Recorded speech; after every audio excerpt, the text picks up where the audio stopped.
지금 시청하고 계시는 영상은 경영학 플러스 알파에서 제공하고 있습니다. 유튜브 채널 경영학 플러스 알파는 경영학과 관련된 다양한 강의 영상을 제작해서 올리고 있습니다. 재생 목록을 통해 어떤 과목이 올라와 있는지 먼저 확인해 주시고 앞으로 좀 더 다양한 과목의 강의 영상을 올릴 예정이니 관심 가져주시고 구독도 해주시면 감사하겠습니다.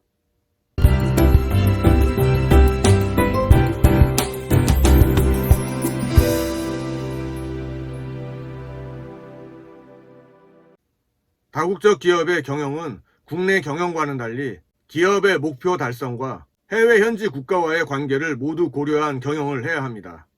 즉 국내 기업은 기업의 이윤 창출이라는 목적을 달성하기 위해 노력하면 되지만 다국적 기업은 기업의 이윤 창출 이외에도 상대국의 이익과 국민 감정까지 고려한 조화로운 경영을 해야 한다는 것이 가장 큰 특징이자 차이점이라고 할 수 있는 것입니다. 따라서 상대국 법률의 지배하에서 기업 활동을 영위하고 상대국의 국내 기업과 마찬가지로 각종 조세와 공과금을 부담하게 됩니다.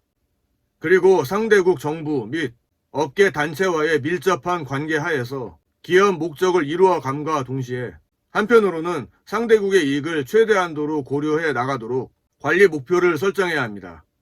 또한 다국적 기업은 현지국 정부의 눈치만 볼 수도 없습니다.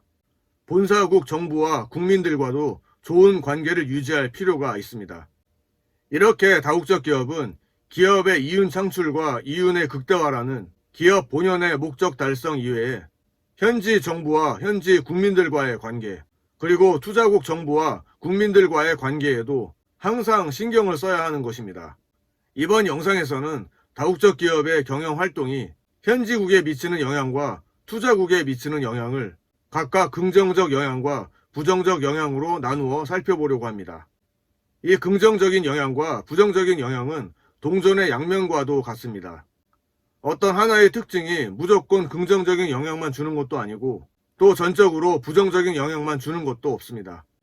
끝까지 시청하시면 이와 관련된 내용들을 이해할 수 있을 것입니다.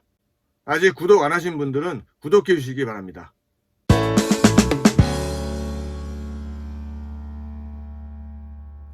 먼저 현지국에 미치는 긍정적인 영향들에 대해서 알아보겠습니다. 다국적 기업은 현지국의 자본 부족을 완화시켜주며 현지국의 생산량을 확대시켜 경제 성장에 기여합니다. 특히 현지국이 개발도상국인 경우 사회 간접 자본 시설과 같은 막대한 자본의 조달 능력이 없는 경우가 많습니다. 이때 외국의 다국적 기업 유치로 부족한 자본의 문제가 완화될 수 있습니다. 자본의 한계 생산력이 낮은 투자국에서 자본의 한계 생산력이 높은 투자 수입국으로 자본이 이동함에 따라 현지국의 생산 증대는 물론 세계 전체의 생산량을 증대시키게 됩니다.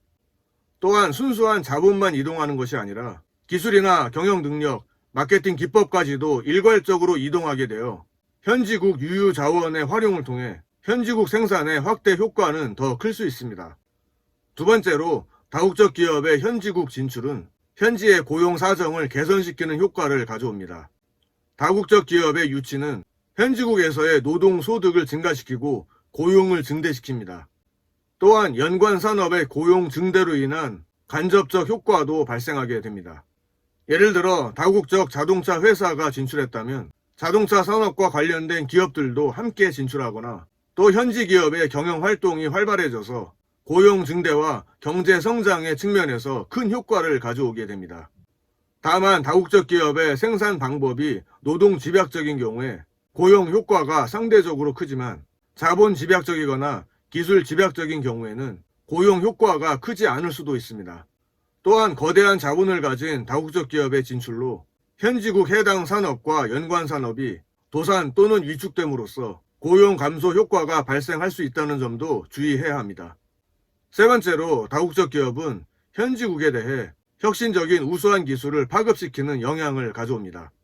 다국적 기업의 해외 직접 투자는 자본과 함께 생산 기술, 경영 노하우 등이 함께 이전됩니다. 따라서 현지국 입장에서는 다국적 기업이 가진 기술의 이전에 큰 관심을 가질 수밖에 없습니다. 실제로 다국적 기업의 경영 활동으로 기술 진보에 상당한 영향을 받을 수 있고 기술 이전 효과를 통해 연관 산업의 활성화를 기대할 수 있습니다. 하지만 한편으로 다국적 기업이 기술의 공개를 거부하고 이전을 회피함으로써 기술 파급 효과가 그다지 크지 않을 수도 있다는 점을 주의해야 합니다. 따라서 기술 이전의 긍정적인 효과 못지않게 부정적 효과에 대한 논란이 생기게 되는 것입니다. 네 번째로 다국적 기업은 현지국의 지역사회 개발에 큰 영향을 미칠 수 있습니다. 개도국은 물론 선진국의 경우에도 입지 조건이 좋지 못하고 개발이 부실한 지역에 대해서 여러 가지 특혜를 제공하여 외국인 직접 투자를 유치하고 있습니다. 현지국 중에서도 특히 외국인 다국적 기업이 유치된 지역사회는 고용 기회 확대는 물론 전기, 수도, 통신 등 사회 간접 자본이 확충되므로 지역사회의 개발은 한층 더 촉진될 것입니다. 다섯 번째로 현지국은 투자 자본의 유입을 통해 자본 수지를 개선시키며 다국적 기업의 현지 기업이 생산한 제품이 현지국의 수입을 대체할 경우 경상수지를 개선시키는 효과가 있습니다. 즉 국제수지 개선의 효과가 생길 수 있다는 점입니다. 다국적 기업이 수출 산업에 특화하여 그 제품을 수출하여 외화를 획득한다면 현지국의 국제수지는 개선됩니다. 하지만 동전의 양면과 같이 경상수지를 악화시킬 수 있는 효과도 생길 수 있습니다. 즉 원자재나 부품을 수입하는 경우 또는 현지국에서의 막대한 수익을 재투자하지 않고 본국으로 계속 송금한다면 국제 수지를 악화시킬 수도 있는 것입니다. 그 밖에 긍정적인 영향으로는 현지국 시장에서 기존의 독과점을 파괴하고 경쟁을 유발하고 기술 진보를 촉진하여 자원 배분의 개선 효과를 가져올 수 있습니다. 또한 현지국의 조세 수입 효과를 증대시키고 생산 시장 및 가격 구조의 변혁을 초래하여 국제 무역을 확대시키고 외부 경제를 창출함으로써 현지국의 경제 개발을 촉진시키는 효과도 있습니다.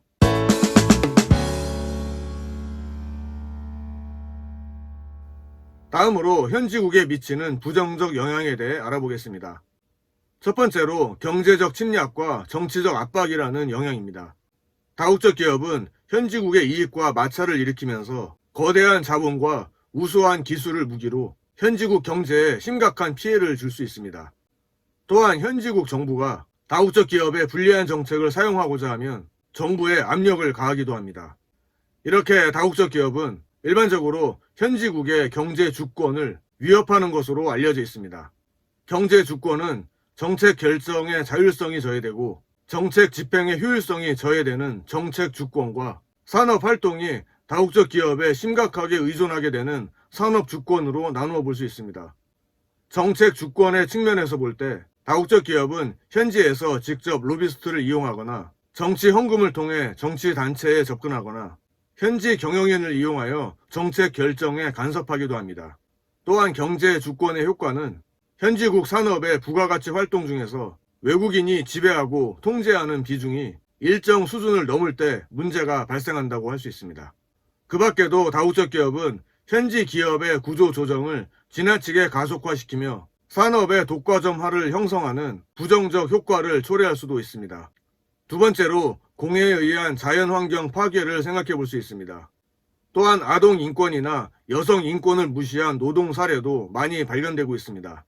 선진국의 다국적 기업은 자국의 엄격한 공해 방지법으로 인해 공장 설립이 불가능한 공해 유발 공장을 개도국인 현지국에 이전시키는 경우가 많습니다. 선진국들은 개도국들이 경제 발전 초기 단계에 공해에 대한 인식이 부족하고 관련 규정이 미흡한 것을 이용하여 공해 산업을 이전시키게 되는 것입니다. 또한 안전이나 인권에 대한 인식이 부족하고 법 제도가 구비되지 못한 경우가 많아 아동이나 여성을 포함하여 노동 문제에 대한 비판에서 자유롭지 못한 기업들이 많이 있습니다. 세 번째로 부존 자원이 고갈될 수 있는 부정적인 영향이 있습니다. 다국적 기업이 현지국의 석유, 광물, 임산물 등의 채취 산업에 집중하는 경우 재생산이 불가능한 현지국 부존 자원의 고갈 현상을 초래할 수 있습니다. 1차 상품이 전체 무역의 대부분을 차지하고 있는 일부 개도국의 경우 1차 산업에 대한 외국인 다국적 기업의 지배는 부존 자원의 고갈은 물론 이들 경제의 종속화 문제까지 야기하고 있습니다. 네 번째로 국제 수지의 악화입니다. 앞서 긍정적 영향에서 언급한 것처럼 다국적 기업은 현지국에서의 수출로 인한 무역 수지 흑자 요인도 있으나 단기적으로는 원자재나 부품을 모국으로부터 수입하고 장기적으로는 본국으로의 과실 송금을 통한 원본 회수가 이루어지는 경우 현지국 입장에서는 자본 수지의 적자 요인이 될 수 있습니다. 다섯 번째로 이전 가격 조작을 통한 탈세 문제를 생각해 볼 수 있습니다. 선진국 다국적 기업의 내부 거래인 기업 내 수출입이 상당한 부분을 차지하고 있는 실정에서 이전 가격 조작의 우려는 매우 높습니다. 우리나라의 경우 1993년에 모토로라 한국 법인의 이전 가격 조작으로 세금을 포탈한 혐의로 국세청이 160억 원을 추징한 바 있습니다. 브라질 정부의 경우 2009년 삼성전자와 LG전자 등 한국 기업에게 이전 가격을 문제 삼아 당시 사상 최대 규모인 7천만 달러에서 8천만 달러의 세금을 부과한 바 있었습니다. 이와 유사한 사례는 지금도 계속 세계 곳곳에서 일어나고 있습니다.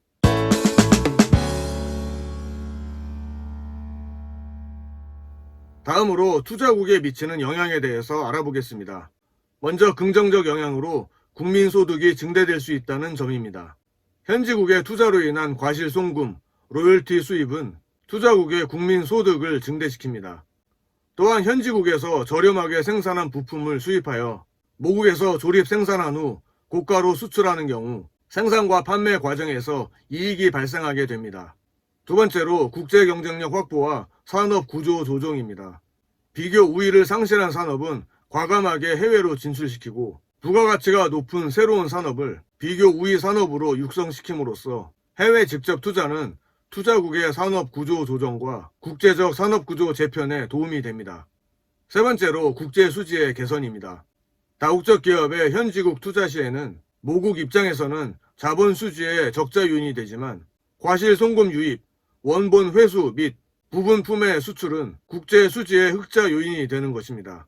투자국 입장에서 볼 때 부분품의 수출은 무역 수지 흑자, 과실 송금의 수입은 소득 수지 흑자, 원본 회수는 자본 수지 흑자를 기록할 수 있습니다. 투자국에 미치는 부정적인 영향으로는 먼저 고용 수준이 저하될 수 있다는 점입니다.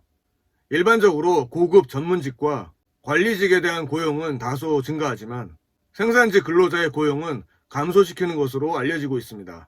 실제로 선진국 다국적 기업의 공장이 동남아 등 개발도상국으로 이전하는 경우 노동조합의 반발이 많이 발생하고 있습니다. 두 번째로 국내 생산력이 약화되고 산업 공동화의 우려가 있습니다. 다국적 기업의 해외 진출은 투자국 산업의 기반을 약화시키고 산업 공동화를 초래하고 자본 및 기술 우위의 잠식이 우려되며 국제 경쟁력의 저하를 가져올 수 있습니다. 해외 직접 투자는 경우에 따라 투자국의 고용 및 생산을 감소시키며 투자 유형에 따라 무역량을 대체시키거나 감소시키기도 합니다. 그리고 특정 기업의 해외 진출은 해당 산업의 공동화는 물론이고 국내 연관 산업의 기반까지 약화시키는 경향도 생길 수 있습니다.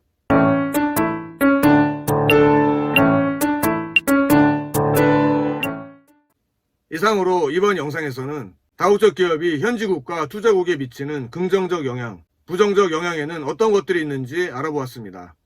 영상 내용이 도움이 되셨기를 바랍니다. 계속 정보를 받아보실 분은 구독해 주시면 감사하겠습니다.